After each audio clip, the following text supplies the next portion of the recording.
حدیث شریف میں آتے ہیں، آپ صلی اللہ علیہ وسلم نے ارشاد فرمایا کہ اللہ پاک نے مجھے برزخ کے حالات دکھلائے، انتقال کے بعد قیامت قائم ہونے سے پہلے جو زمانہ ہے یہ عالم برزخ کا زمانہ ہے۔ تو آپ نے ارشاد فرمایا کہ اللہ تعالیٰ نے مجھے برزخ کے حالات دکھلائے۔ میں نے دیکھا کہ ایک شخص ہے جسے عذاب کے فرشتوں نے گھیر رکھا ہے اور اسے وحشت میں ڈال رکھا ہے، خوف زدہ ہے۔ آپ نے ارشاد فرمایا کہ میں نے دیکھا کہ اس کی نماز کا عمل آیا، اس نے ان سے چھڑوا کر کے اسے رہائی دلا دی۔ آپ نے ارشاد فرمایا پھر میں نے ایک اور شخص کو دیکھا جس کی پیاس کی شدت سے زبان باہر نکلی ہوئی ہے، پانی کی طرف بڑھنا چاہتا ہے تو اسے پیچھے دھکیل دیا جاتا ہے۔ آپ نے ارشاد فرمایا میں نے دیکھا کہ روزہ آیا، اس نے اس کو سیراب کر دیا۔ آپ نے ارشاد فرمایا کہ پھر میں نے دیکھا ایک اور شخص ہے جس سے ہر طرف سے تاریکی، ظلمت، اندھیروں نے گھیر رکھا ہے۔ آپ نے ارشاد فرمایا کہ میں نے دیکھا کہ حج آیا، اس نے اس کو پکڑ کے وہاں سے نکال دیا۔ آپ نے فرمایا کہ پھر میں نے دیکھا کہ مختلف انبیاء کرام کے، پیغمبروں کے حلقے لگے ہوئے ہیں اور لوگ ان کے قریب بیٹھے ہیں۔ ایک شخص جو ہے وہ مختلف نبیوں کے حلقے کی طرف بڑھنا چاہتا ہے، بیٹھنا چاہتا ہے تو اسے دھکے دے کے واپس کر دیا جاتا ہے۔ پھر اس کا غسل جنابت آیا، جو ہم نہانے کی حاجت ہوتی ہے نا، ہم نہاتے ہیں، یہ کتنا اونچا عمل ہے۔ آپ نے ارشاد فرمایا میں نے دیکھا کہ اس کا غسل جنابت آیا، اس نے اس کو پکڑ کر کے میرے پہلو میں بٹھا دیا۔ فرمایا کہ اس کا غسل جنابت آیا، اس نے اسے پکڑ کر کے میرے پہلو میں بٹھا دیا۔ آپ نے ارشاد فرمایا پھر میں نے ایک اور شخص کو دیکھا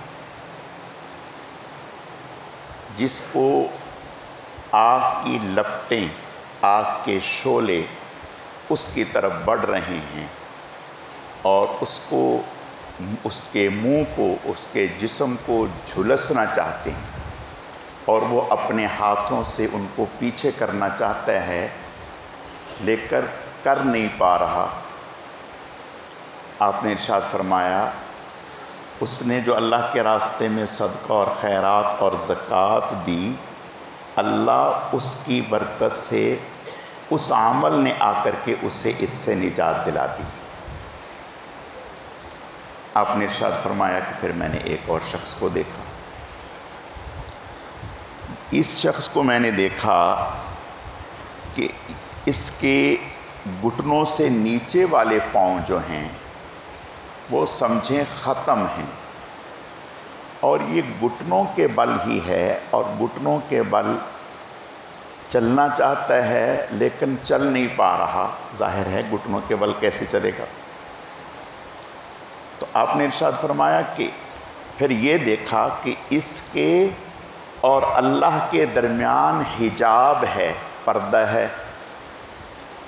آپ نے ارشاد فرمایا پھر اس کا حسن اخلاق آیا، اس نے اس کو یہاں سے نکال کر اللہ کی بارگاہ میں پہنچا دیا۔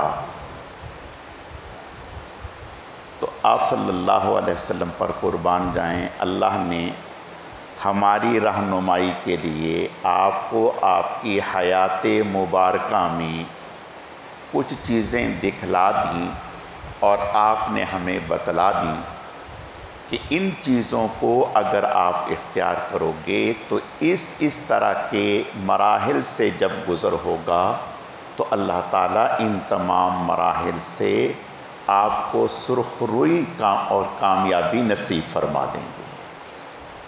تو میرے پیارو، ہم کوشش کریں کہ آپ صلی اللہ علیہ وسلم کے جو دیے ہوئے اعمال ہیں انہیں دل و جان سے اختیار کریں۔ ہمارے بہت سارے لوگ، حدیث شریف میں آتا ہے کہ اگر انسان کو نہانے کی حاجت ہو تو اسے کوشش کرنی چاہیے کہ جلدی نہا لے، تاخیر نہ کرے،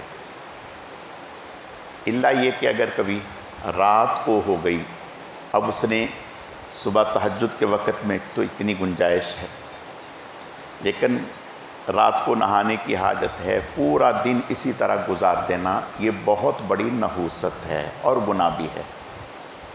اس لیے، اور بعض لوگ نہیں بھی نہاتے، وہ کہتی ہیں کہ میں نے کون سا نماز پڑھنی۔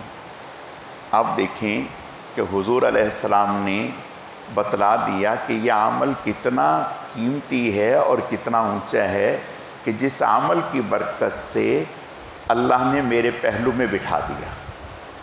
تو اللہ پاک سے دعا کرنی چاہیے کہ حضور صلی اللہ علیہ وسلم جو ہمیں اعمال دے کر کے گئے ہیں، احکامات دے کے گئے ہیں، اللہ تعالی ہمیں ان پر استقامت نصیب فرمائے اور زیادہ سے زیادہ ان پر عمل پیرا ہونے کی توفیق نصیب فرمائے۔